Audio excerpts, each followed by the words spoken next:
Dans la nuit du 7 au 8 avril 1300, Dante part se coucher dans son lit. Il se réveille dans une forêt où la nuit s'est prolongée. C'est difficile de distinguer un arbre d'un autre. Sauf que il comprend pas comment il a atterri là.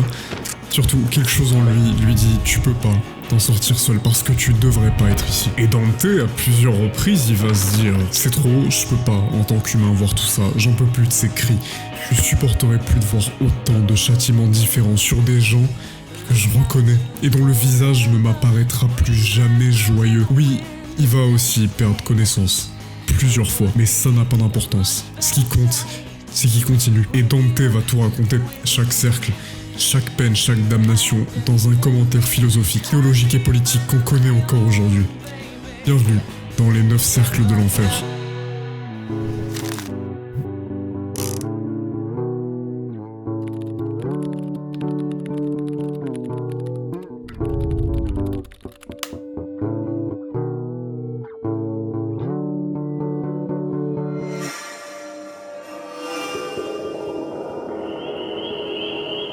Dans cette forêt, au loin, au bout de centaines de pas, il voit un truc. Il y a une colline qui a rien à voir avec toutes celles qu'il a vues en Italie, qui est dans un bain de lumière, comme si le soleil était caché derrière elle. Comme une mouche, il voit de la lumière, il fonce. Mais c'est pas, il pose problème. Il aurait presque besoin d'aide, ne serait-ce que pour lever les pieds du sol. Il repense à ses vices, à sa situation hors de cet étrange cauchemar, il se dit... C'est normal que mes pas soient lourds. Si je prends ce rêve dans une sorte de symbolique, je suis spirituellement presque mort. Ce que je vis là, ça le reflète. Et dans ce cas, la montagne, c'est quoi? Il y marche, et là, il y a une panthère qui jaillit devant lui. Ses mouvements et ses bruits lui font comprendre que tu peux rêver pour atteindre la colline Dante. Le soleil, il a le temps de se lever, ça annonce une espérance, sauf qu'il a toujours pas fini d'essayer d'esquiver ou de la pâter gentiment. Ça devient encore pire quand il entend un autre grognement qui lui fait oublier la panthère. Maintenant, il y a un lion pour lui barrer la route, mais le lion, il est plus bestial, donc un peu moins intelligent, plus esquivable en réfléchissant un tout petit peu. C'est le contraire complet de la dernière bête qu'il va croiser du regard. Il va comprendre que cette fois, il peut rien faire. Elle est rusée, elle est plus rapide que moi, plus forte. Une louve me barre la route. Qu'est-ce que je fais? C'est ce qu'il se dit, mais d'un coup, il entend comme un bruit, comme quelqu'un qui marche. On va voir dans un instant qui c'est. Parce qu'il faut que je vous parle de ces 3 animaux qui, à nos yeux, au 21e siècle, sont 3 animaux un peu symboliques, d'un truc genre la violence pour le lion, mais on se fout pas plus la cheville que ça, quoi. Dante. Quand il a retranscrit son voyage, il se disait « Les gens, ils vont comprendre comment je reflète la philosophie de mon époque en séparant les enfers en 3 parties représentées par ces 3 animaux. La panthère pour le 2e cercle au 5e, le lion pour le 6e et le 7e, la louve pour les 2 derniers. Tout ça en me basant sur un type que les gens de mon époque adorent. Un des fondateurs de la philosophie occidentale qui va l'influencer sur tous les plans, jusqu'au temps moderne. Dans l'éthique à Nicomaque, Aristote cherche une chose simple. Qu'est-ce qui fait que tous les matins tu te lèves? Au livre 7, il parle de l'inverse, ce qui peut ruiner ton existence. Il distingue alors 3 formes de vice, du moins grave au pire. L'incontinence, la malice, la bestialité. Ça, Dante il le transforme en image. Sauf que, il y a un problème, Dante il est pas d'accord avec l'ordre. Le lion ignore ce que c'est qu'être humain, mais la louve, elle utilise ta propre humanité contre toi. Parce que ce qui distingue l'homme de l'animal chez Aristote, c'est ce qu'il appelle le logos.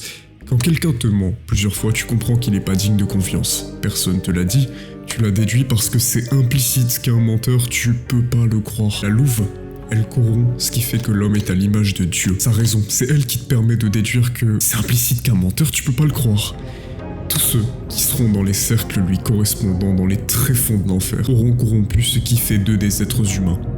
Volontairement donc.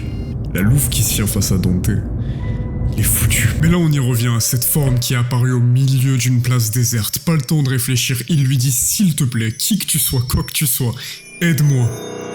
La forme, elle lui répond, homme ne suis. Homme plutôt je fus, et mes parents furent lombards, m'entourant tous 2 de patrie. Je naquis sub Julio, quoiqu'il fût tard, et vécus sous le grand Auguste, à Rome, au temps des dieux faux et menteurs. Je fus poète, et je chantais le juste. Mais toi, pourquoi retournes-tu vers cette angoisse? Pourquoi ne vas-tu pas à la douce montagne, qui est principe et cause de toute joie? Dans la Divine Comédie, Dante, il écrit que Virgile, le fantôme qui se tient devant lui, y priait pas. Les dieux romains, c'était pas un païen. La vérité, c'est que Virgile, il meurt en -19, avant notre ère, en priant plein de dieux romains. Mais il écrivait aussi au sujet d'un enfant. Cet enfant, il naîtra d'une vierge, il est pas spécial que pour ça, il va apporter une nouvelle ère. Indélébile en tuant le serpent qui jusque-là nous soumettait aux horreurs de la terre. Il écrit que c'est Dieu qui descend sur terre. Et ce, dans l'un de ses recueils de poèmes les plus importants. C'est pas pour rien que les gens les plus essentiels au sein de l'histoire de l'église le voyaient comme un prophète. Il a prédit le Christ. Dante, il partage complètement leur opinion, et plus que ça. Quand il écrit la Divine Comédie, Virgile incarne sa raison, le droit chemin qu'il a perdu. Toute sa présence ici, et aussi frontalement que possible, Virgile, il lui dit on va voir le mal, brut, en descendant jusqu'au tréfonds de l'enfer. Mais si on va plus bas, c'est pour prendre appui. On passera par le purgatoire ensuite, avant que je te laisse aller rencontrer Dieu. Est-ce que t'es prêt ? Dante invoque les muses, ces déesses de la littérature, de la science qui poussaient les poètes dans les rues d'Athènes à jamais s'arrêter de raconter des mythes. Justement, il sait pas. Si elles sont avec lui, il se dit mais quelle légitimité j'ai, moi, un Italien qui s'est fait exiler de sa ville, qui est complètement en train de fermer la porte à Dieu dans sa vie, d'entreprendre ce voyage. Je veux dire, est-ce que là, je pêche pas en me pensant légitime, un peu au moins, alors que pas le moindre du monde. Il a lu Virgile. Il lui dit Aîné, le personnage le plus connu de ton poème, le plus connu, il a à peu près fait ce que je m'apprête à faire. Il est allé en enfer pour demander des conseils à son père. Mais parce que c'est le fondateur mythique de Rome, Aîné.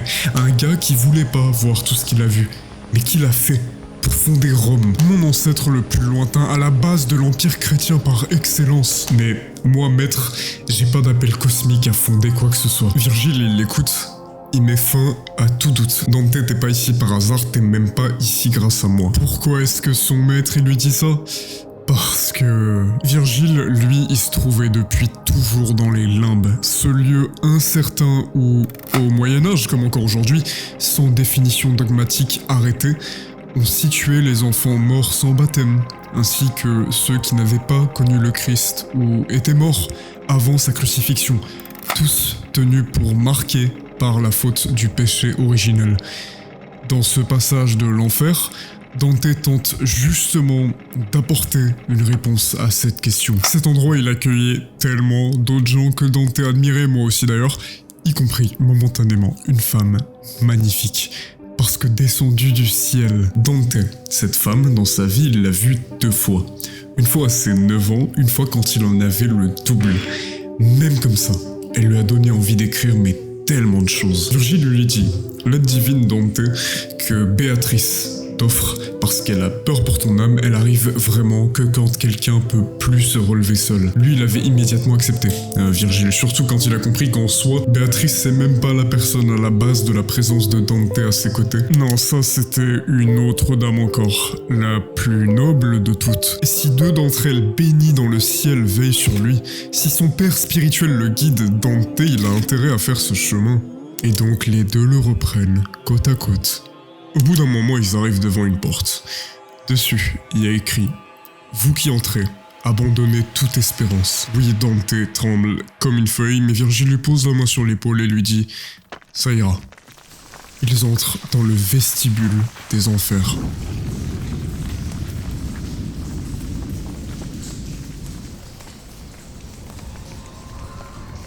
Un chaos sonore qui s'apparente peut-être à des plaintes, à des lamentations confuses. Ce qu'il entend d'abord et ce qu'il finit par voir ensuite, c'est la punition réservée aux âmes des indifférents. C'est cette personne qui, voyant une personne sans abri, lui aurait absolument jamais de toute sa vie donné de l'argent, mais l'aurait absolument jamais chassé non plus. Typiquement l'apathique, qui est condamné à courir encore bien après que ses forces initiales lui aient permis, derrière des bannières blanches, avec des guêpes et des taons qui sont plus rapides qu'eux, qui les piquent sans cesse, leurs larmes qui coulent de leurs yeux, le sang qui coule de leurs plaies, nourrissent des vers sur lesquels ils courent. Ici, ceux qui n'ont jamais voulu choisir de cause sont condamnés à poursuivre éternellement quelque chose qui n'existe pas. Ce système qui reflète un vice dans sa torture, Dante va beaucoup s'amuser avec. Parmi les âmes qui voient justement il envoie un, et il se dit, ce type-là, je le reconnais. Un pape, oui. C'est Célestin V, cet octogénaire qui a abdiqué la papauté dans une situation politique tendue au nom d'une santé chancelante et d'un intellect instable. Dante, il a pas de pitié. Célestin V, c'était un ermite de base et clairement les guerres, ça le dépassait, il avait plus de 80 ans. Mais pour Dante, comment il a osé faire ça ? Abdiquer un rôle divin. Virgile lui dit, arrête de t'attarder sur ces gens, ils sont méprisables, sans mémoire. Sans valeur, même l'enfer veut pas d'eux. Ils sont dans le vestibule de l'enfer, ils sont même pas dans l'un des cercles. On avance. Ils arrivent au bord de l'un des 4 fleuves infernaux, en l'occurrence l'Achéron. Sur la rive, les deux voient une foule d'âmes nues qui insultent de tous les noms de Dieu leurs parents pour les avoir fait naître en attendant quelque chose. Là, Dante y voit arriver un vieillard sur un bateau dans l'Achéron, qu'il connaît parce que Virgile il a écrit à son sujet. C'est celui qui ramène les âmes en enfer depuis un bail, avant dans la mythologie grecque, maintenant ici. Il reconnaît tout de suite que Dante devrait pas être là, donc il lui dit « Non, tu vas pas passer ». Virgile regarde droit dans les yeux Charon et il lui répond « Ainsi est-il voulu là où ce qui est voulu est voulu ». Dieu veut parler à Dante, donc Charon, tu le laisses passer. Alors que les premiers chrétiens comme Saint Justin Martyr, ils étaient vus comme des athées par les Romains. Ils priaient pas les dieux, ils étaient accusés d'être cannibales à cause de l'Eucharistie, et maintenant c'est les soi-disant athées qui trônent sur eux. Mais là, ce que Dante voit, c'est les âmes qui étaient sur la rive s'empresser de se jeter d'elles-mêmes dans la barque de Charon. Oui, elles se font frapper par Charon, mais elles n'arrivent pas à résister à ce qui les pousse à monter. Pour Dante, il est même pas encore dans le premier cercle, il s'imagine même pas ce que la suite sera, et il s'évanouit de peur. Le fracas d'un tonnerre le sort immédiatement de son état d'inconscience. Il est proche, très proche, d'un abîme quand il se réveille, qu'il n'arrive pas à contempler.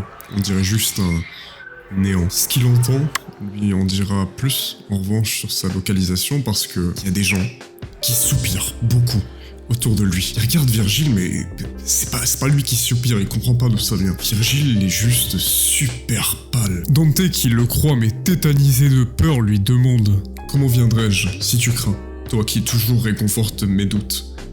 Et lui, c'est la souffrance des ombres qui sont ici, qui peint sur mon visage et cette pitié que tu prends pour la peur. Allons, le long chemin nous pousse. Plus il s'enfonce, plus l'air vibre, mais Dante le remarque juste parce que ça ressemble pas à ce qu'il connaît, rien de plus. Ça, c'est à cause des soupirs des gens en ces lieux. Ils sont assis, blasés à jamais. Tu ne demandes pas quels sont les esprits que tu vois. Or, je veux que tu saches, avant d'aller plus loin, qu'ils furent sans péché. Et s'ils ont des mérites, cela ne suffit pas sans le baptême, qui est le seuil de la foi que tu as. Et s'ils vécurent avant la loi chrétienne, ils n'adorèrent pas Dieu comme il convient. Je suis moi-même un de ceux-là, pour un tel manque et non pour d'autres crimes. Nous sommes perdus, et notre unique peine est que sans espoir, nous vivons en désir. Dante, il a pas aimé entendre ça. Même les plus grands, même les plus justes, peuvent être condamnés à rester ici, parce que pas de baptême, parce que mort avant la crucifixion. Donc, il y a des gens comme toi, Virgile, qui sont ici. Et Dante, il pose la question, pas comme un théologien, mais comme quelqu'un comme moi, comme vous peut-être, qui espère. Est-ce que quelqu'un en est déjà sorti? Est-ce que le mérite suffit? Est-ce que la grâce, comme moi elle m'a atteinte, peut atteindre quelqu'un jusque-là? Ou est-ce que cet endroit, il est définitif? Dans le symbole des apôtres, qui est une confession de foi chrétienne, il est dit « Il a souffert sous Ponce Pilate, il a été crucifié, il est mort, il a été enseveli, il est descendu aux enfers. Le Christ étant pleinement homme, pleinement Dieu, sur la croix a vu son âme humaine être séparée de son corps. Donc comme nous, si on venait à mourir, il est allé en enfer. » Dans le symbole des apôtres, l'enfer, c'est un synonyme pour les limbes, cet endroit où ils se tiennent là maintenant. Sauf qu'en mourant le Christ, il y est allé en tant que sauveur. Pour sortir des gens de cet endroit comme Adam, Ève, Abraham, David. Bon, Virgile, s'il est toujours là, aux côtés d'autant de gens, c'est parce qu'ils ont pas été appelés. C'est trop tard. C'est pas pour autant qu'il n'y a pas des gens exceptionnels dans les limbes. Justement, ils voient des lumières s'approcher vers lui. Elles sont tellement ravies de revoir Virgile, et Dante, lui, il est comme un gosse. Il voit Homère avec une épée. Horace, Carpe diem. C'est lui qui a rendu cette phrase très célèbre. Ovide, qui a écrit les Métamorphoses. Lucain, un poète que Néron a poussé à mettre fin à sa propre vie, à 25 ans seulement. Dante, si on le connaît aujourd'hui, c'est qu'il a exaucé son souhait. Il est leur digne successeur. Ils discutent ensemble. Il a rencontré ses héros, mais il s'attendait à tout sauf à ce qu'il en rencontre bien plus. Au loin, il y a un château, entouré de 7 immenses murs qui représentent les 7 remèdes aux 7 péchés capitaux. Dans ce château, il y a encore plus de ces gens qui savent à présent, qui suspectaient autrefois qu'il existe un bien suprême.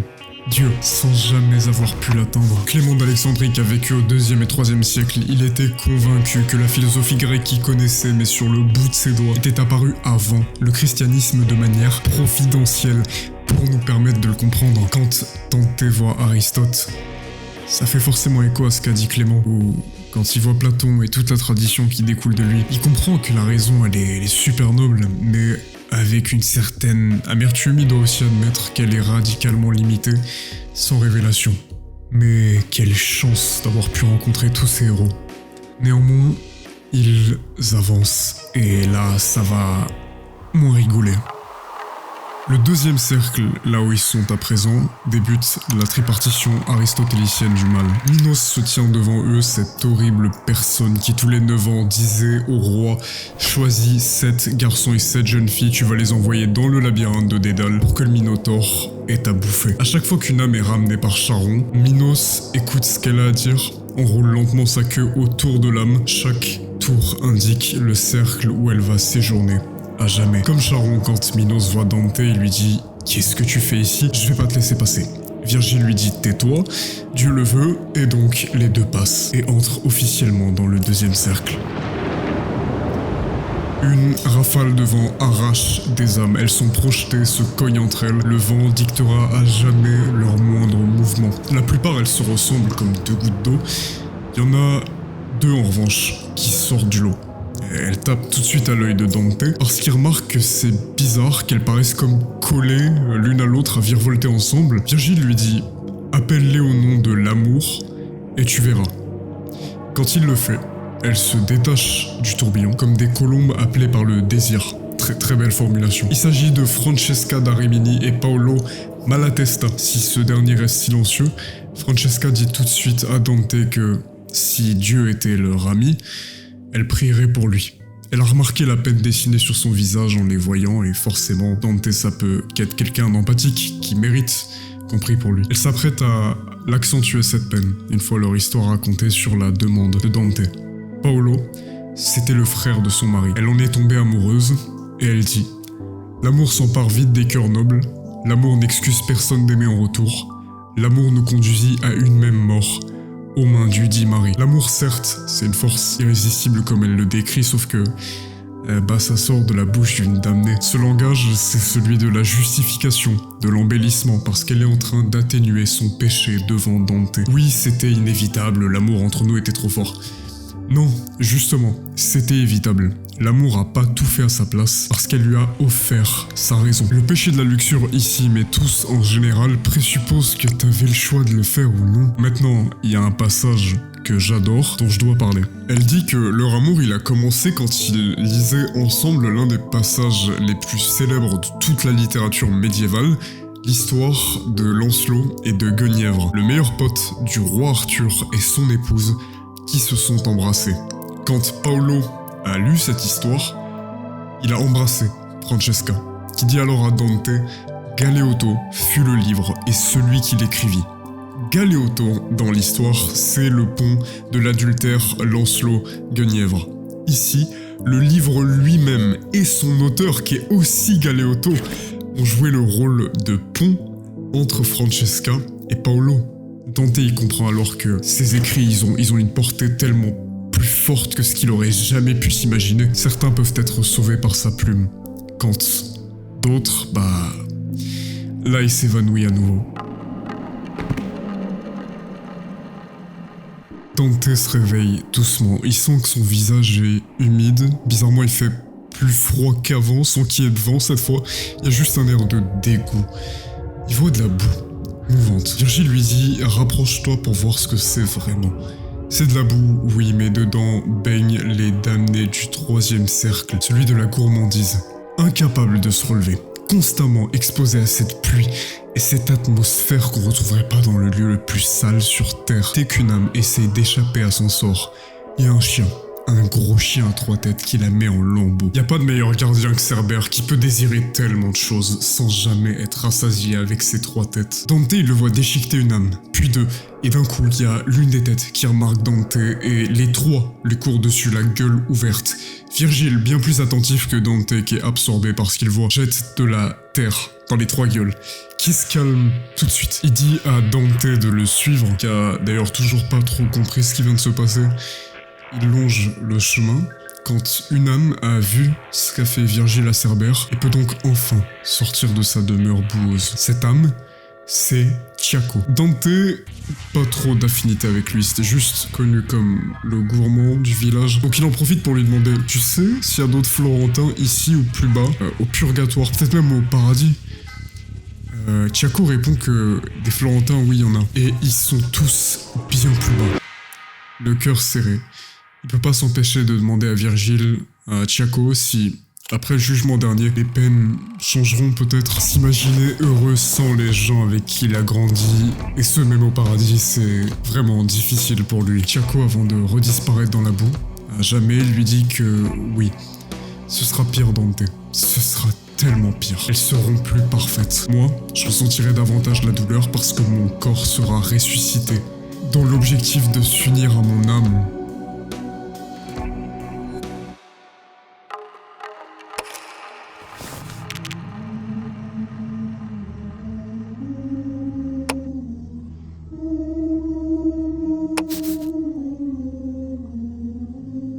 Ils arrivent à l'entrée du 4e cercle en voyant Plutus, divinité de la richesse et de l'abondance. Dante y prédit que des membres du clergé va y en avoir beaucoup. Virgile, il entend ça, il confirme la pensée de Dante et il lui dit « Tous, ils furent borgnes dans leur esprit durant la vie, de sorte qu'ils n'eurent aucune mesure en leurs dépenses. Leur voix l'aboie très clairement quand ils parviennent à ces 2 points du cercle où le péché contraire les désassemble. Ceux-ci furent clairs, qui n'ont pas de couvercle de poil en tête, et papes et cardinaux, en qui l'avarice montre sa démesure. » Ce que Virgile décrit ensuite, c'est que l'un des 2 groupes présents dans ce cercle crie « Pourquoi tiens-tu » L'autre groupe crie « Pourquoi lâches-tu » puisque ces 2 groupes poussent de lourdes pierres avec leur poitrine en sens inverse, sans oublier de se bousculer et de crier de douleur à chaque fois.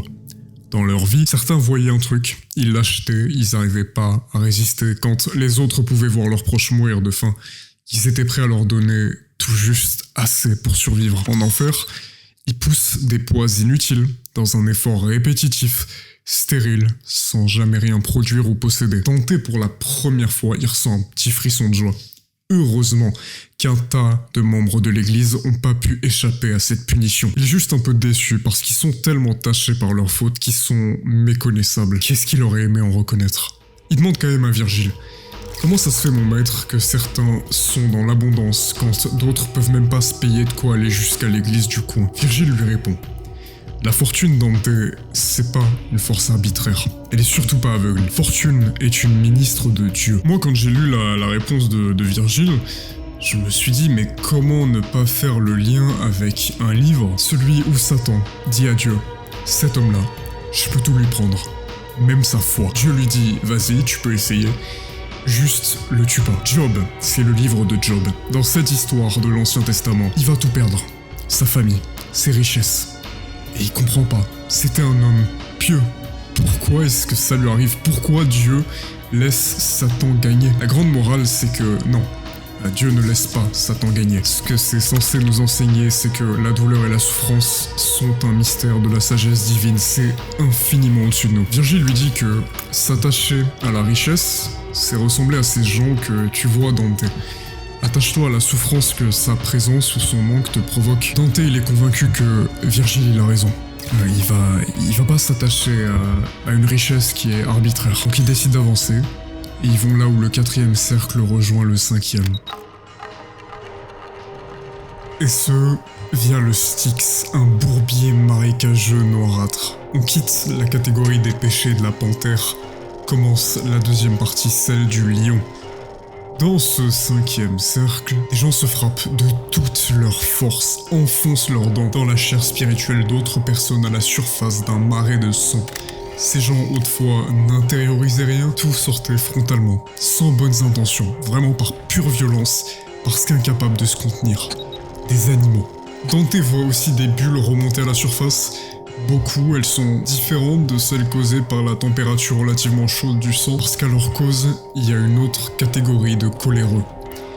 Ce qu'il appelle les assidieux. Tu fais un reproche à une personne, aussi doux soit-il, elle va l'intérioriser. Son incapacité à exprimer cette amertume emmagasinée va l'aigrir. Toi, tu vas pas comprendre pourquoi elle est différente avec toi. C'est comme ça que cette fermeture intérieure par la colère est exprimée via des bulles qui remontent à la surface. Ces gens sont cachés comme ils cachaient leur colère. La fin du chant, sur ces deux axes, prépare l'entrée dans la cité de Dité.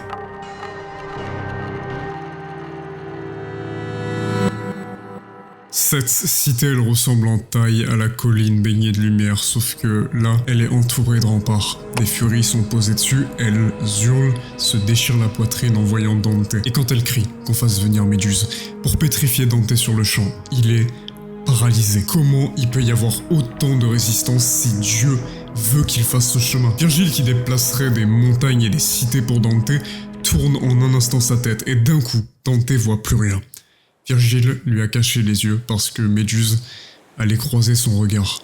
En un autre instant, il se fait ressentir un bruit fracassant qui traverse tout le Styx. Un vent encore plus impétueux que celui du 2e cercle le traverse avant de s'arrêter devant les portes de Dité avec une simple baguette pour les ouvrir. Un ange. Dante vient de voir un ange qui, en plus de ça, engueule les démons, leur ordonne de les laisser passer. Et les deux entrent dans la cité de Dité.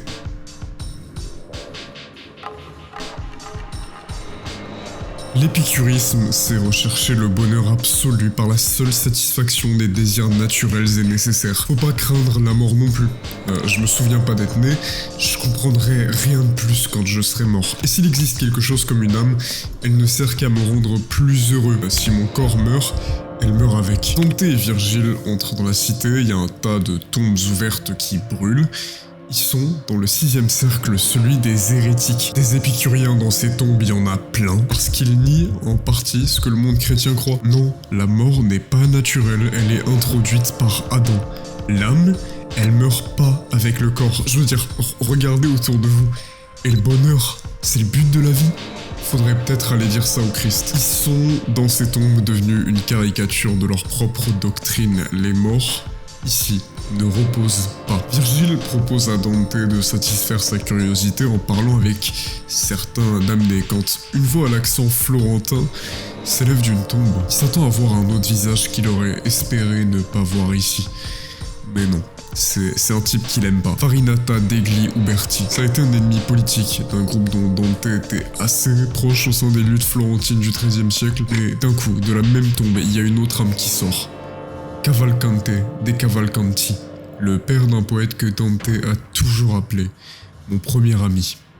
Et quand le père lui parle, il aurait aimé ne pas le voir, puisqu'il lui demande « Dante, pourquoi est-ce que mon fils Guido est pas avec toi s'il est vivant ?» Dante répond « Je ne suis pas venu par moi seul. Celui qui attend là me mène vers quelqu'un que votre Guido eut peut-être en mépris. Ces paroles et la nature de sa peine m'avaient déjà fait découvrir son nom. C'est pourquoi ma réponse fut si entière. » Il se dressa aussitôt et cria « Comment ? Tu as dit « il eut » N'est-il donc plus en vie ? La douce lumière ne frappe donc plus ses yeux ? Et lorsqu'il vit que je mettais un peu de temps à lui répondre, il retomba couché et ne reparut plus. L'Enfer, il a été publié en 1321, mais il prend place en 1300. Donc, quand Farinata, qui est absolument sans cœur, reprend la discussion comme si rien ne s'était passé, en reparlant de Florence, pour prononcer une prophétie, soit qu'en 1302, Dante sera exilé, ce qui est arrivé, Dante, il prend sur lui. Parce que y a vraiment un truc qui l'interpelle. Comment est-ce que Farinata, il peut prédire l'avenir, mais le père de Guido, il peut même pas savoir si son fils est en vie là, maintenant. Étonnamment, c'est pas Virgile qui lui explique, c'est Farinata. Tous les damnés ont leur regard qui porte loin vers ce qui n'est pas encore advenu et qui s'éteint à mesure que ces événements deviennent immédiats. Ce châtiment y traduit leur séparation d'avec le monde des vivants. Privés d'action et d'instant présent, ils saisissent que ce qui leur échappe encore. Ils savent déjà, là maintenant, au jour du jugement dernier, ô combien ils vont souffrir. C'est pour ça que Cavalcante a cru son fils mort. Dante parlait de lui au passé. Et avant de partir, justement, Dante il demande à Farinata « Tu peux rassurer Cavalcante ? Dis-lui que ton fils, mon cher, est toujours vivant. » Toujours dans ce 6e cercle, l'odeur devient insoutenable. Elle est pire que celle que produisait le cercle avec la boue. C'est la matérialisation de la corruption morale qui crée l'odeur. Qui de mieux pour l'illustrer aux yeux de Dante qu'il est content de le voir qu'une épitaphe mentionnant la présence du pape Anastase II en ces lieux. Sa figure, qu'est-ce qu'elle est controversée. À la fin du 5e siècle, l'église elle est déchirée par de profondes divisions, notamment à cause de certaines églises d'Orient qui sont soupçonnées, plutôt confirmées, de soutenir des doctrines dangereuses. Elles refusent la double nature du Christ, pleinement homme, pleinement Dieu. Anastase II, qui était pris dans le conflit intellectuel, a tenté de l'apaiser. Ce geste de conciliation a suffi à faire naître le soupçon. Avec le temps, des récits exagérés, falsifiés même, transforment une prudence diplomatique du moins en apparence en tolérance, sinon même en partage d'idées avec les hérétiques. Dante, il hérite de cette vision. Anastase II, donc, il le condamne parce qu'il n'a pas combattu avec assez de fermeté malgré sa position. Il va brûler dans sa tombe avant que nos deux compagnons ne continuent leur descente vers le 7e cercle, celui de toutes les violences. Jésus poussa de nouveau un grand cri et rendit l'esprit. Et voici le voile du temple se déchira en deux. Depuis le haut jusqu'en bas, la terre trembla, les rochers se fendirent. C'est à cause de cet événement cosmique que la pente à laquelle font face Dante et Virgile est instable, tout le terrain est fracassé. Arrivé au bout, il trouve le Minotaure, qui est absolument incontrôlable. Pour Virgile, non, ça se passera pas comme avec les harpies. Il va utiliser la violence pour qu'elles se détruisent d'elles-mêmes. Il mentionne un nom, Thésée, l'homme qui pénétra dans le labyrinthe pour mettre fin au sacrifice forcé de jeunes Athéniens en ouvrant la gorge du Minotaure. Le sang des enfants qu'emplissait le labyrinthe est à présent utilisé pour remplir un fleuve de sang bouillant. Certaines âmes sont immergées jusqu'aux pieds, d'autres jusqu'au cou. Les pires, complètement submergés. Dès que leur corps ne supportant plus la chaleur sort un peu trop, des centaures partout les percent de flèches. Il y en a un parmi eux qu'on appelait autrefois le fléau de Dieu. À la tête des Huns, des cités incendiées, des populations massacrées et leurs terres stériles par la guerre, par la mort de leurs locaux. Il envahit les Balkans, ravage les provinces de l'Empire romain. Un empire pourtant déjà à l'époque fragilisé, qui doit négocier, payer, céder pour éviter l'anéantissement total. Les ancêtres de Dante ont souffert par l'épée d'Attila et il était là, sans le reconnaître, aux côtés d'un certain Alexandre le Grand. Mais il y a bien un moment où ce fleuve s'affaisse, Dante il est prêt à rentrer dans le prochain cercle, mais Virgile lui dit non. Ce cercle dans lequel on est, je sais pas si t'as remarqué, il est découpé en 3 violences bien distinctes. Au bout du chemin qu'ils empruntent, il y a une forêt, mais détrompez-vous, elle ressemble en rien à celle qu'il a vue avant son voyage. Les arbres sont noirs, elle est super dense, pourtant il remarque que les feuilles elles sont vraiment pas normales. Il voit une harpie, 2, 3. Tiens, c'est peut-être à cause de ça, l'allure étrange de la forêt, parce qu'elle mange ces arbres et leurs feuilles en permanence. J'entendais partout des lamentations et ne voyais personne qui pût les faire. Aussi je m'arrêtais tout éperdu. Je crois qu'il crut que je croyais que toutes les voix sortaient, entre ces branches, de gens qui se cachaient à nous. Aussi le maître dit, si tu casses une petite branche d'une de ces plantes, toutes tes pensées seront tronquées. Alors je tendis un peu la main devant moi et cueillis un rameau d'une grande ronce. Son tronc cria, « Pourquoi me brises-tu » Et quand il fut tout noir de sang, il se remit à dire, « Pourquoi me déchires-tu ? N'as-tu en toi nul esprit de pitié ? Nous fûmes hommes, et nous sommes broussailles. Ta main devrait nous être plus bienveillante, même si nous étions âmes de serpent. » Comme un tison vert brûlé à l'un des bouts, qui gémit par l'autre et qui grince sous l'effet du vent qui s'échappe. Ainsi du bois brisé sortait à la fois des mots et du sang. Moi, je laissai la branche tomber, et restai là, saisi de crainte. Oui, ce qui se passe là, c'est que des gens se sont enlevés leur propre vie, ont donc rejeté leur propre corps, et ils en seront privés. Cette âme, en tout cas, qui Dante vient d'arracher une feuille sur la commande de Virgile, c'est Pierre della Vigna, un notaire dès 1210 pour Frédéric II du Saint-Empire romain germanique qu'il adore. Il est à la base d'amélioration, je parle de Pierre, sur tous les plans politiques. Pourtant, on lui crèvera les yeux, on l'enfermera. Ne sentant plus que les 4 murs autour de lui, il se brisera la tête contre les murs de sa prison.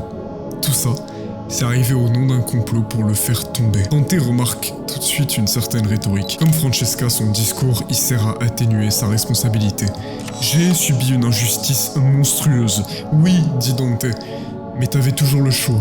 Je suis vraiment désolé, c'est horrible, mais tu l'avais. Et d'ailleurs, t'as poussé Frédéric II à devenir indépendant du pape, donc pour cette raison, je t'aime pas trop non plus. C'est comme ça que son âme est tombée dans cette forêt, puis elle a simplement germé en arbre dans une agonie inimaginable. Et lui en particulier, tous ceux qui sont à côté de lui, redoutent plus que quiconque le jour du jugement dernier. Parce que si eux, dans cet espace, ont refusé leur corps, ils pourront, après cet événement, le regarder. Leur corps. Pierre pourra regarder le sien au crâne fracassé, pendant sur l'une de ses branches. Mais d'un coup, quelqu'un crie dans la forêt.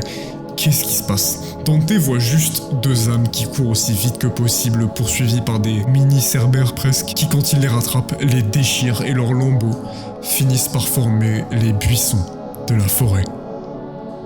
Il est temps de la quitter. Il s'apprête à entrer dans l'ultime niveau du 7e cercle. Les violents contre Dieu, la nature, l'art, c'est la même chose. Une immense plaine de sable brûlant, continuellement frappée par une pluie de feu, se tient devant eux. Les blasphémateurs sont couchés sur ce sable, regardent ce ciel qu'ils ont tellement maudit. Il y en a qui peuvent même pas s'arrêter comme Capané. De son vivant, il proclamait « J'espère que Zeus y meurt ».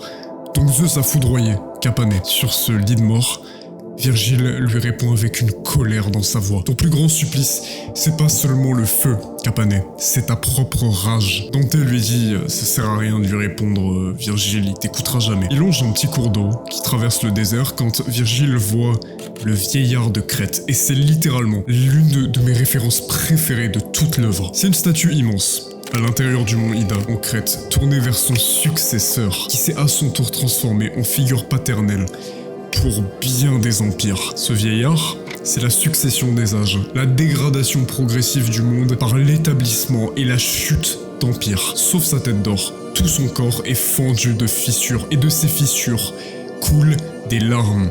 Elles descendent dans la terre et forment les fleuves infernaux. L'Achéron, le Styx, le Phlegéton, qui est non loin, et tout au fond, le Cocyte. Tout ça pour dire que le mal humain produit la géographie de l'enfer.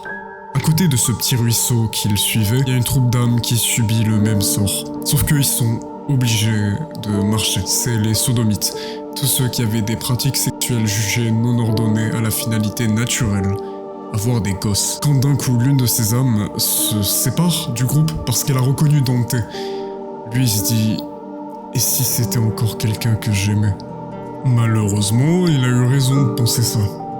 Il dit à cette âme « Oh, c'est vous mon maître. Si ma demande était comblée, lui répondis-je, vous ne seriez pas encore mis au ban de la vie humaine, car dans ma mémoire est gravé, et me navre à présent, la chère et bonne image paternelle de vous quand sur la terre vous m'enseignez heure après heure comment l'homme se rend éternel. Quel gré je vous en sais, durant toute ma vie. Il faut que, dans ma langue, on le discerne. Brunetto Latini, un maître, un auteur exceptionnel, c'est lui qui a appris à Dante qu'on peut s'immortaliser via son œuvre. C'est grâce à Brunetto que je fais cette vidéo aujourd'hui sur ce bouquin, écrit par Dante. Pendant un moment justement, il se fend avec les damnés, il marche à leur côté pour être un peu plus longtemps avec son maître, qui lui dit, avant qu'il n'ait plus l'occasion de le revoir, que l'ennemi n'est pas que le parti politique auquel il s'oppose. Le sien le deviendra un jour aussi. Quand Brunetto part, 3 autres damnés se détachent du groupe, se dirigent vers Dante. Il aurait aimé voir ses confrères florentins partout sauf en enfer. Il leur dit Ce n'est pas mépris mais souffrance que votre condition a gravée en moi, telle qu'elle tardera longtemps à s'éteindre, depuis que mon Seigneur que voici m'a dit des paroles qui m'ont fait penser que venaient par ici des gens tels que vous êtes. Je suis de votre terre, et depuis toujours j'ai répété et écouté avec amour vos actions et vos noms honorés. Je laisse le fiel et vais vers les doux fruits que m'a promis mon guide véridique.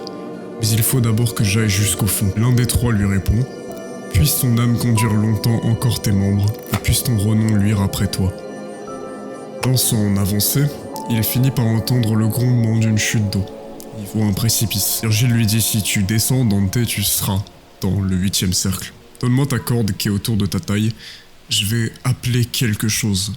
Alors, cette petite corde de rien du tout, elle a donné lieu à tellement d'interprétations. Parce que pourquoi une corde autour de la taille ? L'interprétation la plus courante, c'est... Est-ce que ce serait pas un symbole d'ascèse ? Vers l'an 270, Antoine a entendu un sermon qui disait « Vous pouvez atteindre la déification en vendant tous vos biens. Donnez le produit de cette vente aux pauvres que vous croiserez, parce que vous suivez Jésus.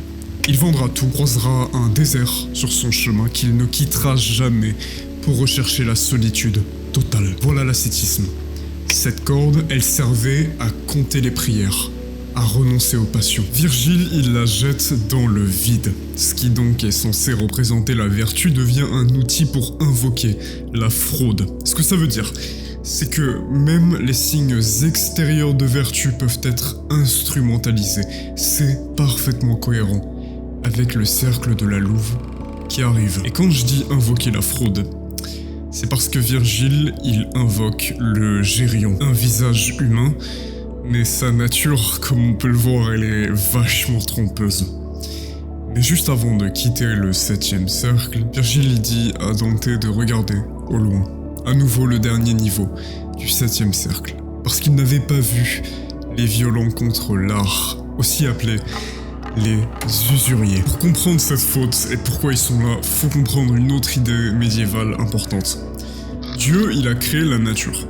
Et le travail humain qui était appelé art doit imiter cette nature. En ce sens, le travail c'est comme un petit-fils de Dieu, parce que Dieu prolonge son œuvre à travers nous qui faisons de l'art, parce qu'on construit un monde exactement comme lui en a créé un. Sauf que l'usurier, lui, il produit rien en soi. Le principe même de l'usure, c'est de gagner de l'argent simplement en prêtant de l'argent avec intérêt. Aux yeux des penseurs médiévaux, mais pas seulement eux, ça revient à créer de la richesse sans passer par le travail, ni par la nature. C'est pourquoi tous les empires chrétiens essayaient d'interdire l'usure.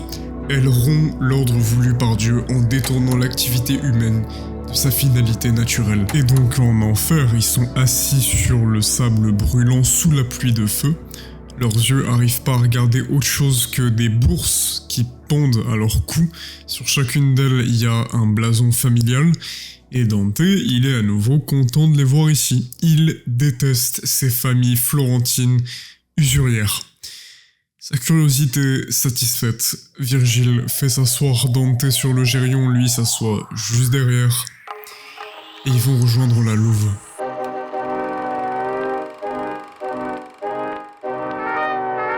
Une immense structure en pierre divisée en 10 fosses circulaires, toutes reliées par des ponts. Ils entrent. 2 files d'âmes marchent dans le sens inverse. Des démons les fouettent. Dante remarque tout de suite l'un d'entre eux car remarquez que Dante l'a remarqué. Il voulait tout sauf qu'on le reconnaisse. Venedico Saccialemico, il a vendu sa sœur à un puissant pour une faveur politique. Ces 2 files d'âmes, c'est les proxénètes et les séducteurs. Ils sont à présent eux-mêmes poussés à faire ce qu'ils ne veulent pourtant pas. Tout comme eux, ils ont utilisé leur raison pour pousser d'autres gens à faire ce qu'ils voulaient qu'ils fassent dans leur seul intérêt. Dante à ce niveau, il pense plus vraiment à la souffrance des âmes. Les cas qu'il voit le poussent juste à se faire une remarque. Si moi je suis trop miséricordieux avec ces gens-là, que je sens trop leur peine, que j'ai trop de pitié pour eux, je pêche aussi. Surtout quand il est question de figures florentines. Le 2e niveau du 8e cercle, c'est un canal d'excréments. Tous ceux qui étaient en haut de l'échelle sociale, qui sont arrivés en disant à leurs supérieurs que vous êtes brillants, que vous êtes beaux, forts, Quelle bande de vipères.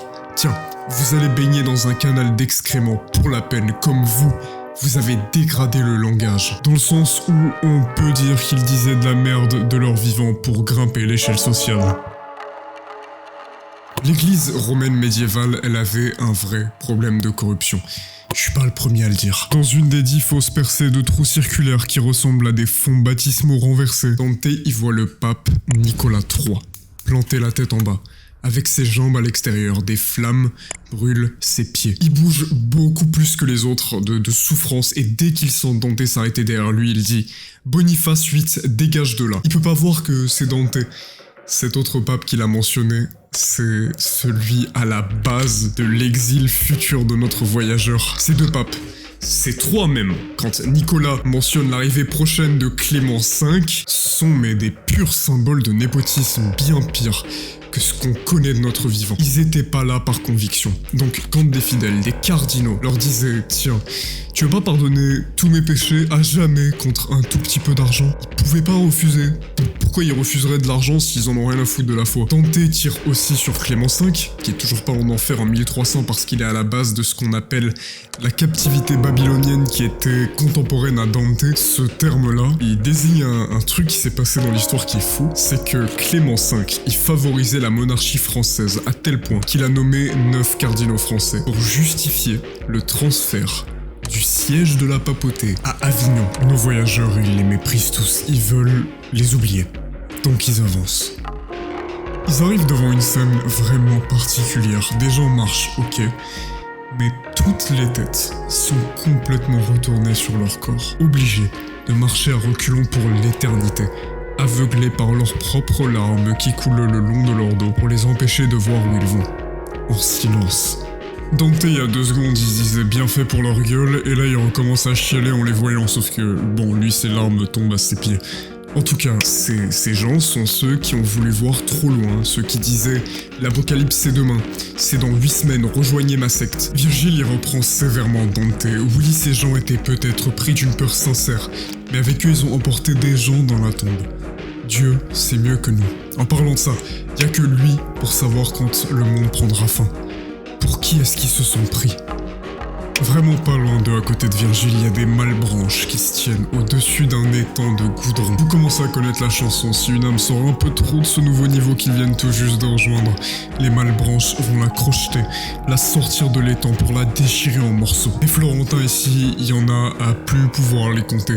Tous ceux qui étaient là, cachés dans les affaires publiques, à corrompre leur ville pour leur propre compte, peuvent rester dans l'obscurité, dans ce goudron à jamais. C'est tellement un vice qu'une âme va réussir à sortir un peu trop sa tête. Du coup, les démons, ils veulent la mettre en pièces. Sauf que le type arrive à les arnaquer et à replonger dans le goudron, dans lesquels les 2 démons en question tombent. Le fraudeur et le fraudé qui trompe le fraudeur. Ça se rapproche un peu de l'hypocrisie, non ?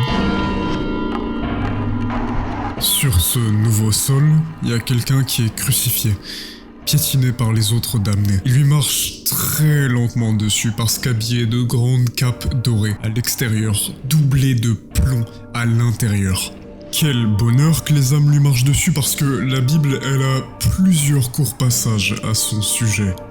L'un d'eux, Caïphe, qui était souverain sacrificateur cette année-là, leur dit « Vous n'y entendez rien, vous ne réfléchissez pas qu'il est dans votre intérêt qu'un seul homme meure pour le peuple, et que la nation entière ne périsse pas. » Or, il ne disa pas cela de lui-même, mais étant souverain sacrificateur cette année-là, il prophétisa que Jésus devait mourir pour la nation.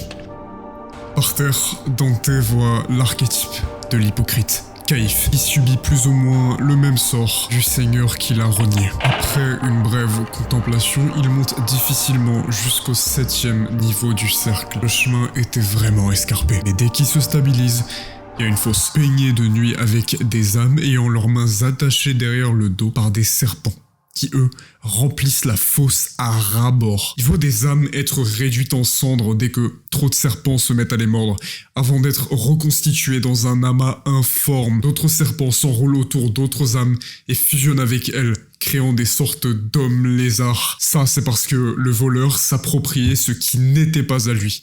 Donc il n'aura même plus le droit de s'appartenir.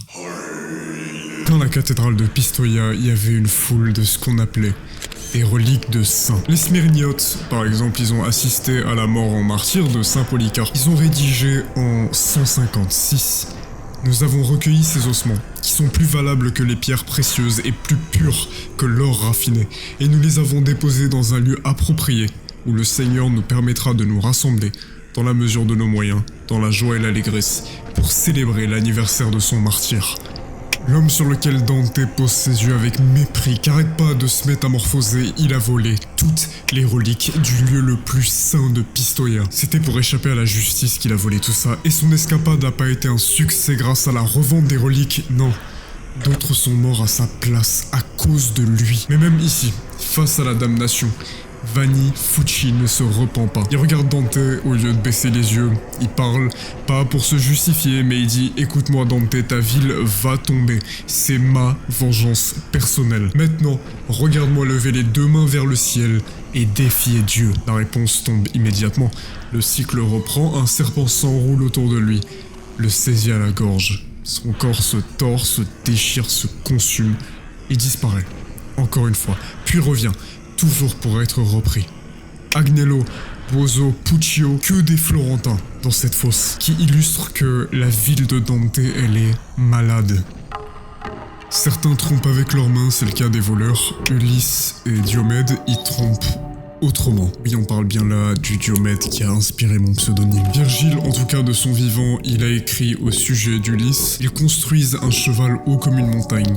Et ils enferment dans ses flancs obscurs des guerriers armés. Nous poursuivons, insensés que nous sommes et aveuglés par la démence, et nous plaçons le monstre fatal dans la citadelle sacrée. Ça faisait 10 ans que les Grecs essayaient d'assiéger Troie sans jamais franchir les murailles. Ulysse a imaginé ce cheval. Quand le reste de son armée fait semblant de lever le camp et de quitter les rivages, les Troyens, ils ont tiré le cheval dans leur cité comme un trophée. Mais dès que le silence est tombé sur la ville qui s'était endormie, les soldats grecs en sont sortis pour ouvrir les portes de Troie à leur armée, qui n'était jamais vraiment partie. Les maisons, elles ont été incendiées, les rues couvertes de cris et de sang. La grande Troie au matin, c'était plus qu'un champ de ruines fumantes, qui a été vaincu non par la force, mais par la ruse. Dante, quand il a lu ça, il s'est dit, mais quel déshonneur, quel lâche de gagner une guerre comme ça. Pour Diomède, certes, dans l'Iliade, c'est le seul à avoir réussi à blesser un dieu, 2 dieux pour être exact, mais ça n'efface en rien sa participation essentielle à ce plan de faible. Et le pire d'Ulysse sort de sa propre bouche. Quand je quittai Circé, qui me cacha plus d'une année là-bas près de Gaète, avant qu'Énée lui donnât ce nom, ni la douceur de mon enfant, ni la piété pour mon vieux père, ni l'amour dû qui devait faire la joie de Pénélope, ne purent vaincre en moi l'ardeur que j'eus à devenir expert du monde et des vices des hommes et de leurs valeurs. Mais je me mis par la haute mer ouverte, seul avec un navire et cette compagnie petite par qui jamais je ne fus abandonné. Je vis l'une et l'autre rive jusqu'à l'Espagne, jusqu'au Maroc et à l'île des Sardes, et aux autres que cette mer baigne tout autour. Mes compagnons et moi, nous étions vieux et lents lorsque nous vînmes à ce passage étroit où Hercule posa ses signaux, afin que l'homme n'allât pas au-delà. Je laissai Séville à main droite. À main gauche, j'avais déjà passé Ceuta. « Ô frère, dis-je, qui par 100 000 périls êtes venu à l'Occident et à cette veille si petite de nos sens, qui leur reste seule, ne refusez pas l'expérience, en suivant le soleil, du monde inhabité. Considérez votre semence, vous ne fûtes pas fait pour vivre comme des bêtes, mais pour suivre vertu et connaissance. Je rendis, par ce bref discours, mes compagnons si ardents à poursuivre la route, qu'ensuite j'aurais eu peine à les retenir. Et tournant notre poupe vers l'Orient, des rames nous fîmes des ailes pour ce vol fou, en gagnant toujours sur la gauche. La nuit, je voyais déjà toutes les étoiles de l'autre pôle, et le nôtre si bas qu'il ne s'élevait plus du sol marin.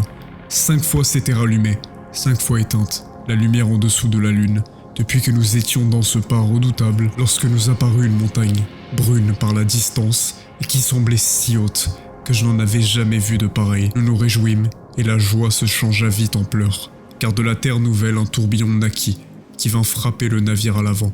Il le fit tournoyer 3 fois avec les eaux. À la 4e, il dressa la poupe en l'air et enfonça la proue, comme il plut à un autre, jusqu'à ce que la mer fût refermée sur nous. On regarde Ulysse, Et comme il le dit, comme nous on pourrait se dire, mais qu'est-ce qu'elle est grande la raison humaine. Mais qu'est-ce qu'elle est démesurée. Mener tout son équipage à la mort, quitte à abandonner sa famille, est-ce que ça valait vraiment la peine? Bien sûr que non. Donc tous ceux dans ce niveau ne sont que des flammes mouvantes, représentant leur désir ardent de connaissance ou d'user de la ruse. Et est-ce que vous vous souvenez de Boniface VIII, ce pape qui se laissait acheter contre la moindre somme d'argent? Guido da Montefeltro, c'est l'une de ces flammes qui côtoie Ulysse et Diomède. Il est devenu franciscain à un moment dans sa vie et il a vraiment cru que ça allait le sauver dans l'au-delà. Il a demandé à Boniface VIII, tiens, je sais que je vais faire encore un tas de bêtises avant ma mort, je suis un chef de guerre après tout, donc je peux pas l'éviter. Prends cet argent et absous-moi de mes péchés. Passé et à venir. Ce que Boniface lui a pas dit, c'est que tu peux pas être pardonné pour un péché que t'as déjà l'intention de commettre. Dans cette fosse, on trompait avec des mots, on trompait avec sa raison.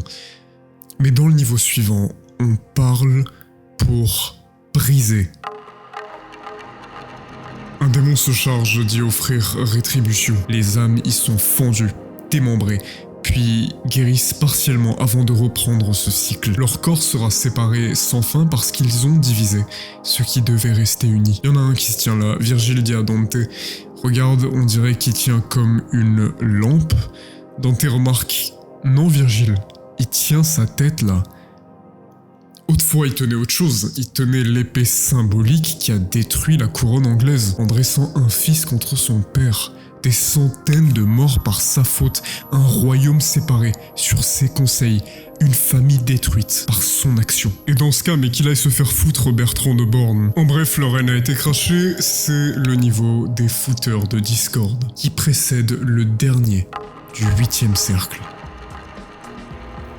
1317, Spondent quas non exhibent, un décret papal qui condamne l'alchimie. Quelle fraude sont-ils, disait le pape Jean XXII. Ils volent les pauvres avec cette arnaque, ils corrompent la substance de la réalité elle-même. L'alchimie, elle vise une transformation. En surface, c'est juste changer des métaux random en or, mais en profondeur, ça devient transformer l'être humain lui-même en passant de son état imparfait à un état plus élevé. Et éclairé, et ce sans passer par la foi chrétienne, mais plutôt par un espèce de mysticisme, c'est donc forcément incompatible avec le christianisme. En enfer, ils vont être atteints de la même corruption qu'ils propageaient. Lèpre, démence, soif, pestilence, un corps en ruine. Capoccio, l'un de ces lépreux, Dante le voit en train de se gratter pendant l'entièreté de sa présence à ses côtés, dû à toutes les contaminations qu'il a. Ça m'a évidemment rappelé ce débat mais lunaire qu'avait Socrate avec Calliclès, qui disait « La vertu, c'est se laisser aller à toutes ses passions et les assouvir tout le temps et en avoir tout le temps des nouvelles dès que les anciennes ont été satisfaites. » Quand Socrate rétorque « Et imagine, il y a un type qui a pour seule passion, Calliclès, de juste, toujours, tout le temps, se gratter. T'en penses quoi ?» Bon, Calliclès, il a vite reconsidéré sa définition de la vertu et du bonheur. Mais maintenant, on atteint le fond de la fraude simple. Gianni Schicchi. La famille Donati, avide d'argent, a chargé Schicchi de se faire passer pour le défunt Buoso Donati, un membre de leur famille, qui avait légué sa fortune à un monastère, et de rédiger à la place un Nouveau Testament pour que la famille récupère le monastère. Même si Schicchi s'est fait passer pour Buoso Donati pour mener à bien la mission, la famille elle a jamais vu ce testament. Elle a jamais revu l'argent.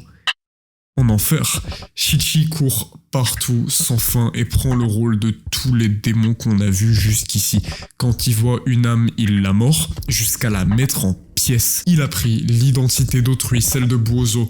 Il pourra donc plus jamais se reconnaître ici. Dante, lui, il regarde. Alors Virgile le coupe net.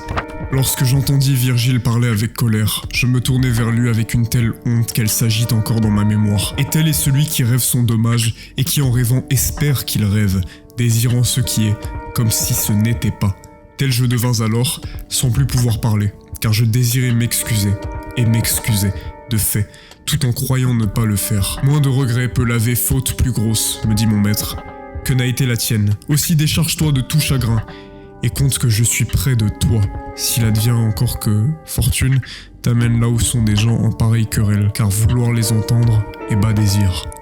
Oui, en enfer, à ce point de l'enfer surtout, même regarder, ça devient dangereux, ça nourrit une curiosité morbide. S'attarder, c'est déjà tomber, Virgile le lui rappelle. Et là, c'est fini, le 8e cercle. Une trompe ou un corps de guerre qui retentit dans tout l'enfer le lui signale. Là où il doit se rendre, il y a comme des tours gigantesques. Virgile le corrige. Dante, c'est pas des tours, ça. Ces trucs sont vivants. L'un de ces trucs, justement, avait une fois voulu construire une tour. Celle de Babel. Ces géants sont dressés autour du puits central comme une couronne vivante qui mène au 9e et dernier cercle, le Cocyte. Ils vont vers Nimrod. On voit que son haut du corps et surtout, on comprend rien à ce qu'il dit. Peut-être parce que les langages se sont formés après la chute de la tour de Babel pour disperser l'humanité suite à sa tentative d'atteindre Dieu. Nimrod, il avait ordonné de la construire. Virgile, il va pas perdre son temps, il voit un autre géant qui est, contrairement aux autres, pas enchaîné. Donc il réfléchit un peu qui ça peut bien être.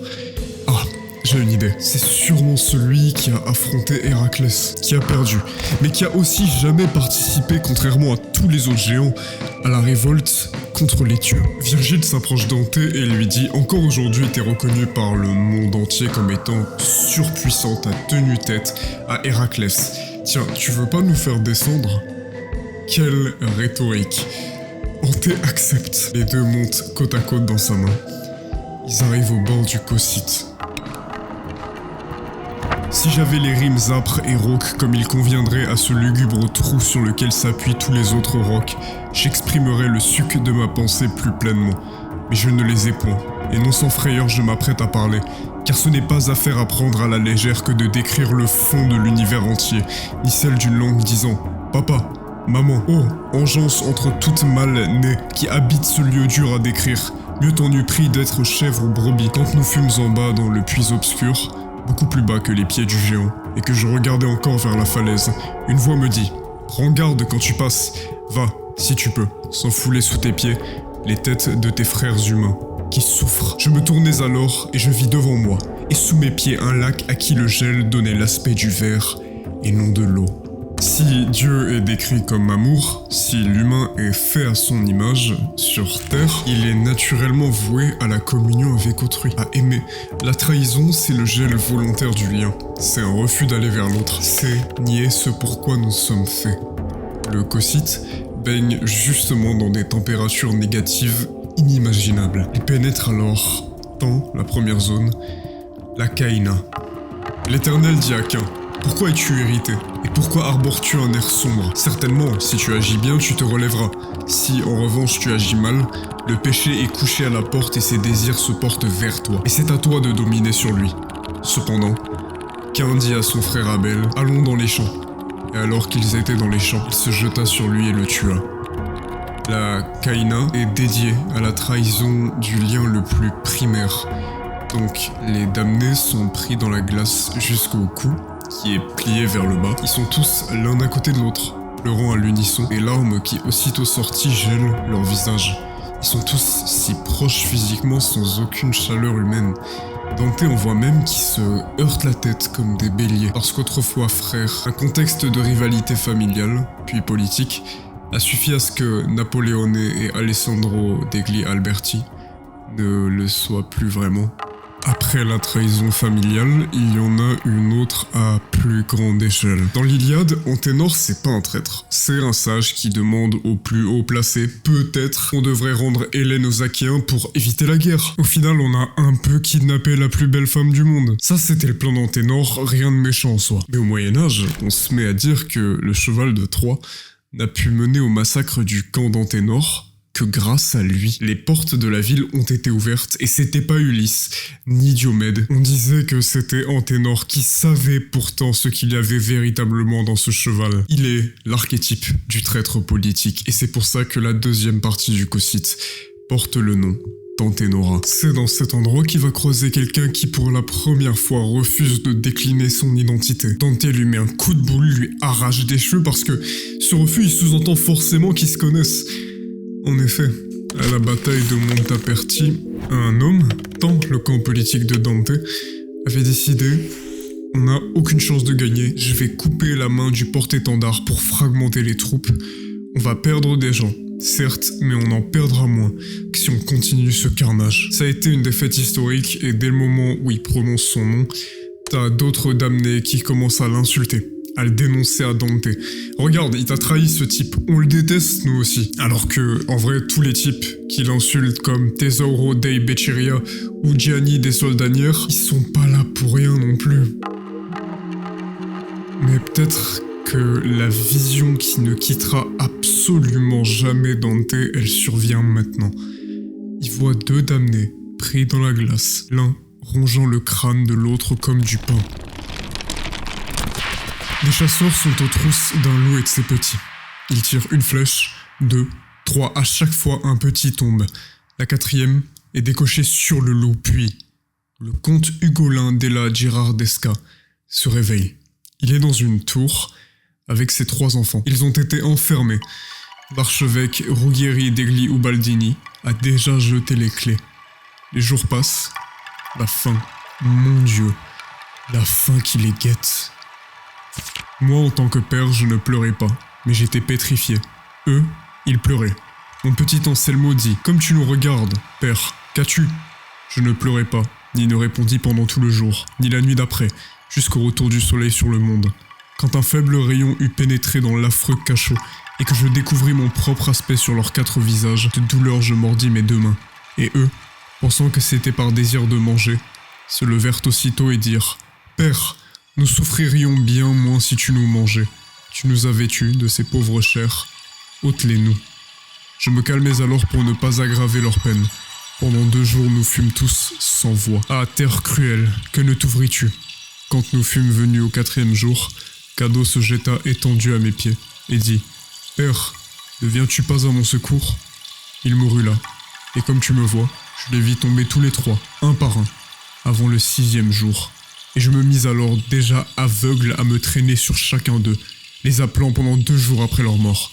Puis, ce que la douleur ne put, la faim ne put. Son récit terminé, Ugolin recommence à ronger le crâne de celui qui l'a tué et qui a tué ses enfants. À l'extérieur, il n'y avait pas un bruit, mais Dante dans sa tête quand il entend ça. Mais pitié, il se dit, mais pitié que Pise, que l'Italie presque soit transformée en Sodome et Gomorrhe. Comment c'est possible que ce qui se passe là-haut puisse être pire qu'ici-bas? Bon, à vrai dire, il le sait pas encore, il y a encore 2 zones dans le Cocyte. La Ptolémée et les fins fonds du Cocyte. Pour la première, Dante a jamais vu ça. Des gens y sont couchés sur le dos, dans la glace, toujours avec leur visage tourné vers le ciel. Sauf que les gens qui sont là ne sont même pas encore morts. Un certain Fra Alberigo y est par exemple, et lors d'un banquet avec des personnes que lui-même a invitées, il a crié, à un moment, apportez les fruits. Les invités en question, ils s'attendaient à recevoir des pommes, des pêches, j'en sais rien, mais les fruits c'était des hommes armés. Tous les invités sont morts. À la table de Fra Alberigo, c'était pas que des invités, c'était ses rivaux politiques. D'ailleurs, il demande à Dante, est-ce que tu peux m'enlever les larmes gelées de mes yeux? Dante, il promet, oui, bien sûr, je te l'enlèverai. Mais sachant qu'ils ont une perception falsifiée du temps, Fra Alberigo gardera ses larmes gelées. Dante, il veut juste sortir de là. Et pour ce faire, il va jusqu'au fond.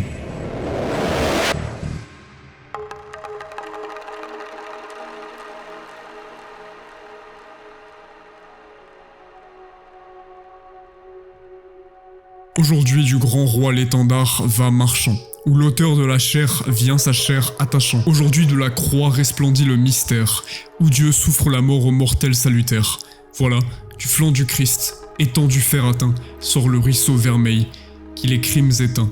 Céleste lavement des âmes converties, mêlant de sang et d'eau ces ondes mi-parties, Maintenant s'accomplit aux yeux de l'univers l'oracle que David inspira dans ses vers. Chantant ces mots sacrés sur les tons de sa lyre, l'Éternel par le bois a planté son empire. Dans les tréfonds du Cocyte, il y a Lucifer, qui possède 3 visages. C'est une déformation monstrueuse du divin, de la Sainte Trinité. Chacun des visages est de couleurs différentes, contrairement à la Trinité, justement, qui maintient une unité dans la distinction. Ce que je veux dire par là, c'est que quand on parle de la Trinité, on parle d'une nature qui est divine. On a là notre unité. Néanmoins, on parle de 3 hypostases au sein de cette nature qui est unique. On a là justement notre distinction. Lucifer, il parvient pas à réconcilier la distinction au sein de l'unité. Par les différentes couleurs déjà, et par le fait surtout qu'au sein de la Trinité, les 3 personnes, les 3 hypostases, n'ont qu'une volonté. On peut pas parler de la volonté du Fils, on peut pas parler de la volonté du Saint-Esprit, parce que la volonté, elle est propre à la nature, qui est unique. Or, ce que Lucifer fait, c'est qu'il mâche une personne différente pour chaque tête, comme s'il avait justement 3 volontés différentes. Ces grandes ailes de chauve-souris qu'il bat constamment sont, et je trouve ça génial comme idée, sont ceux qui maintiennent le Cocyte gelé. On a là une autre inversion. Comme Dieu génère tout ce qui est bon, Satan génère tout son contraire. Il n'est pas maître de l'enfer en soi, il en est simplement le moteur involontaire en contribuant à son propre supplice. Rappelant que le mal n'existe pas, le mal n'a pas de substance. Il est simplement une absence de bien. Mais avec lui, dans ses 3 bouches, il y a les 3 grands traîtres.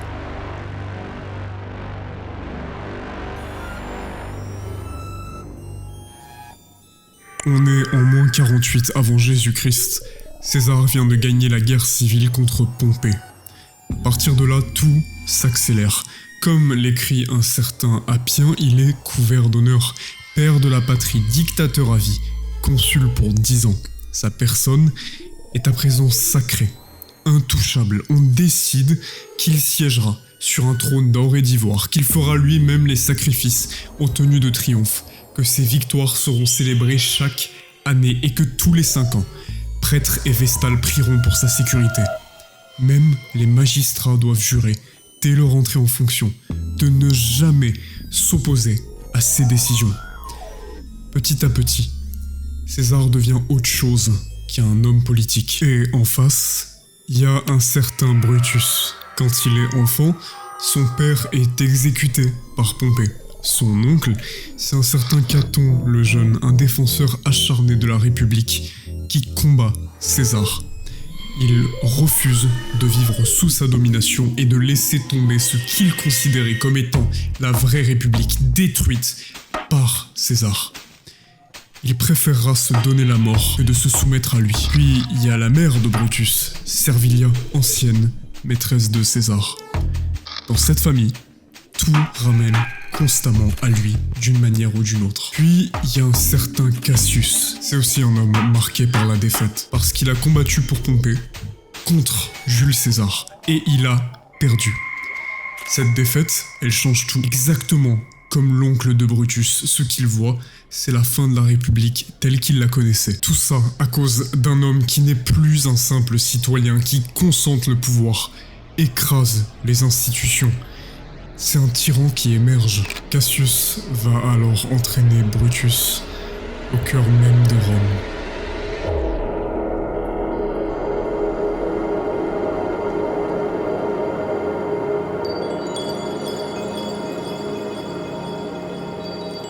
Ils ont tué, tous les deux, un instrument de la Providence, un fondateur d'empire, celui qui deviendra chrétien, qui offrira cette religion à toute l'Europe, à Dante, puis un peu plus. L'un siège dans la bouche de gauche, l'autre dans la droite. Mais il en manque un, et vous savez très bien qui c'est. Pour celui de devant, les morsures n'étaient rien auprès des coups de griffes qui arrachaient parfois toute la peau de son échine. Cet homme là-haut, qui a le pire supplice, dit mon maître, est Judas Iscariote. Mais la nuit revient, et à présent il faut partir, car nous avons tout vu. Comme il le voulut, j'embrassai son col. Il saisit le moment et le lieu opportun, et lorsque les ailes furent grand ouvertes, il prit appui sur les côtes velues. Puis de tout fantouf il descendit entre le poil dru et les croûtes glacées. Quand nous arrivâmes au point où la cuisse s'emboîte au saillant de la hanche, mon guide, avec fatigue, avec angoisse, porta sa tête où se trouvaient les jambes, et s'agrippa au poil comme pour nous montrer, si bien que je croyais retourner en enfer. « Accroche-toi bien, dit mon maître, allaitant comme un homme harassé. C'est par de telles échelles qu'il nous faut quitter ce lieu, de tant de mal. » Puis il sortit par le trou d'un rocher et me posa assis sur le rebord, me rejoignant ensuite à pas prudent. Il est un lieu, là-bas, loin de Belzébuth, aussi long que s'étend cette grotte, qu'on reconnaît non par la vue, mais par le son d'un petit ruisseau qui descend là, par le trou d'un rocher, qu'il a rongé dans son cours qu'il déroule, en pente douce. Mon guide et moi, par ce chemin caché, nous entrâmes, pour revenir au monde clair, et sans nous soucier de prendre aucun repos, nous montâmes, lui premier, moi second. Si bien qu'enfin je vis des choses belles, que le ciel porte par un pertuiron, et par là, nous sortîmes, à revoir les étoiles.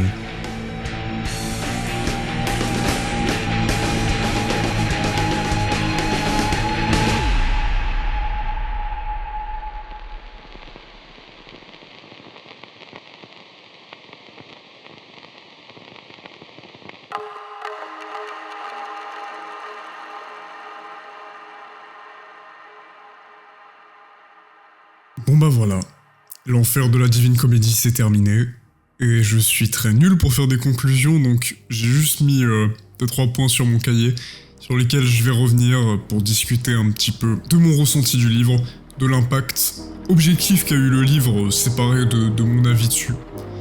Déjà, je voulais faire un truc avant tout, c'est de m'excuser pour tous les problèmes de prononciation qu'il y a eu dans la vidéo. Comme par exemple, Flégéton. C'est l'un des 4 fleuves infernaux, je n'ai aucune idée de comment ça se prononce, vu que j'ai pas regardé de vidéo sur le sujet. Si j'ai pas regardé de vidéo, c'est pas toujours évident du coup de comprendre comment un mot se prononce juste en le lisant. Je sais aussi d'ailleurs maintenant que, il me semble en tout cas, le temps, enfin moi j'ai dit taon pour la grosse mouche dégueulasse qui pique, mais en fait ça se dit un temps je crois, je suis pas sûr. Bref, je suis vraiment désolé pour toutes les erreurs de prononciation, ce sera en commentaire épinglé, vous pourrez m'insulter comme vous voulez, mais maintenant je veux surtout donner mon avis sur le bouquin avant de parler un petit peu plus juste de l'impact objectif qu'il a eu. Pour commencer mon avis sur le bouquin, je vais le comparer un petit peu au Paradis perdu de Milton, dont j'ai déjà parlé sur mon ancienne chaîne, du coup. Alors déjà, si je compare les deux, je préfère le Paradis perdu de Milton. Il y a beaucoup plus de notions philosophiques, théologiques que dans la Divine Comédie. La Divine Comédie, c'est très cool, c'est très bien écrit, c'est très beau. Maintenant, c'était pas dans le sens intellectuel, c'était pas le truc le plus transcendant non plus. Hein. Néanmoins, comme j'ai dit, c'est superbement bien écrit.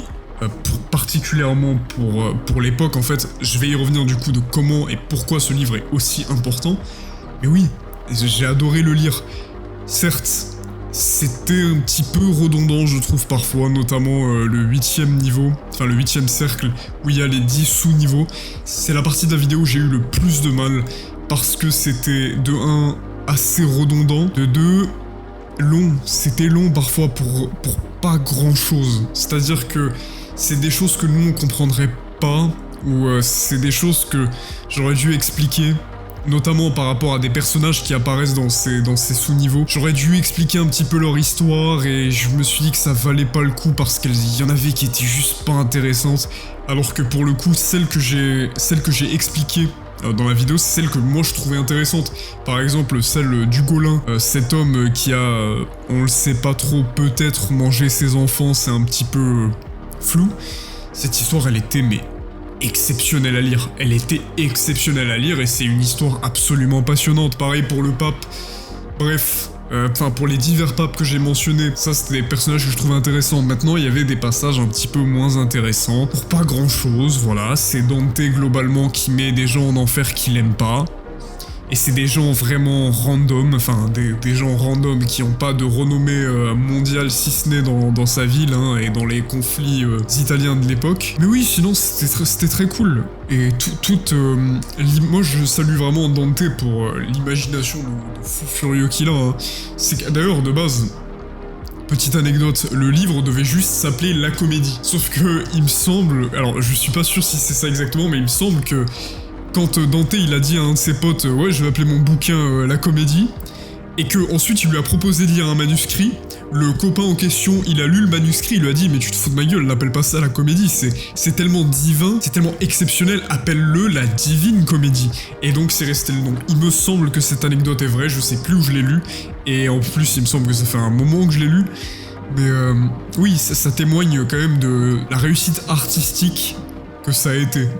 Bien plus que purement philosophique ou théologique. C'était assez plat à ce niveau-là. C'est pour ça que je préfère notamment le Paradis perdu, parce que c'est beaucoup plus chargé théologiquement, philosophiquement. Je préfère aussi le Paradis perdu parce que c'est une histoire plus émouvante. Par contre, là où je vais faire un petit peu... Je vais rendre justice à la Divine Comédie, là je compare le Paradis perdu à l'enfer. Sauf que la Divine Comédie, c'est 3 bouquins. Et si on prend les 3 bouquins, je pense que la Divine Comédie l'emporte sur le Paradis perdu et le Paradis reconquis qui est, je trouve, un petit peu moins intéressant que le Paradis perdu.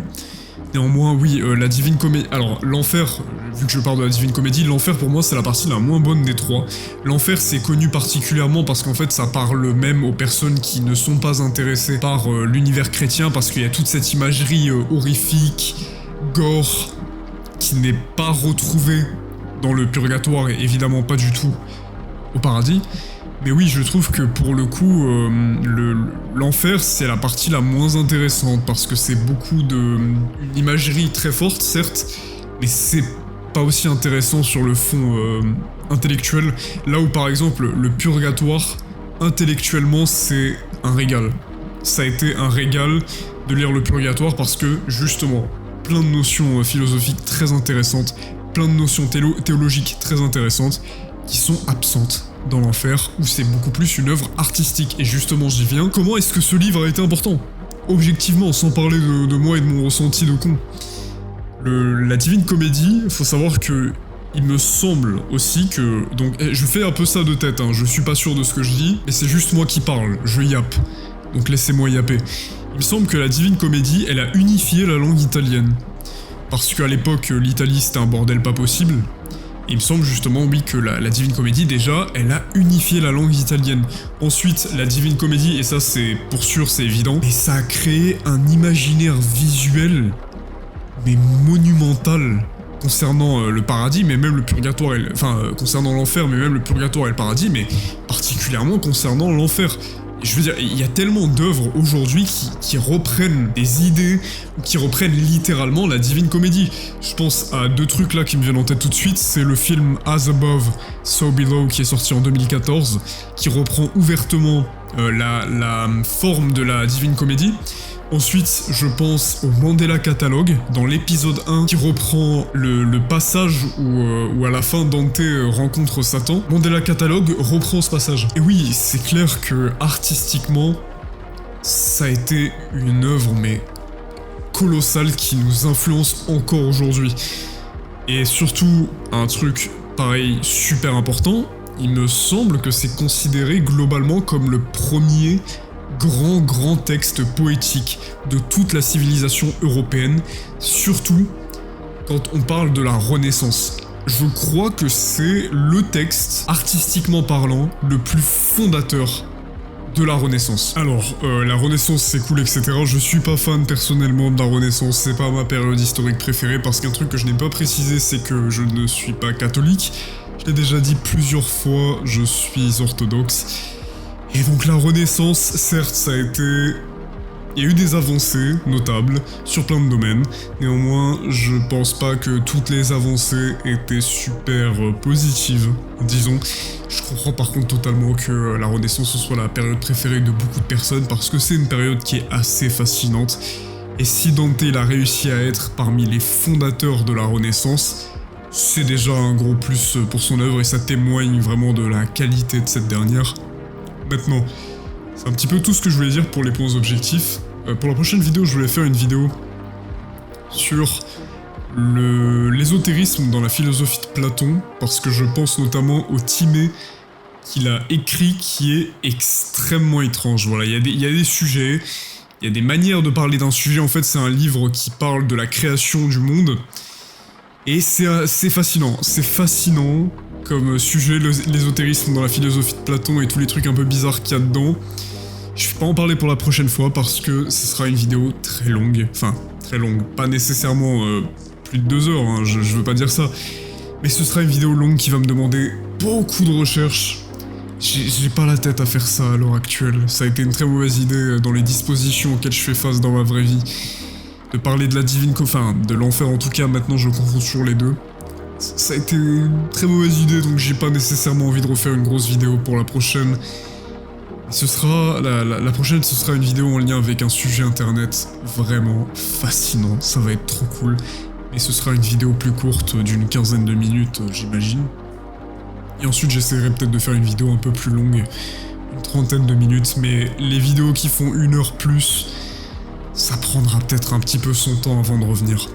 Bref, j'espère que cette vidéo vous aura plu, n'hésitez pas à me soutenir avec un like ou quoi, un commentaire, c'est toujours appréciable. Et puis, passez une excellente journée, ou une excellente soirée.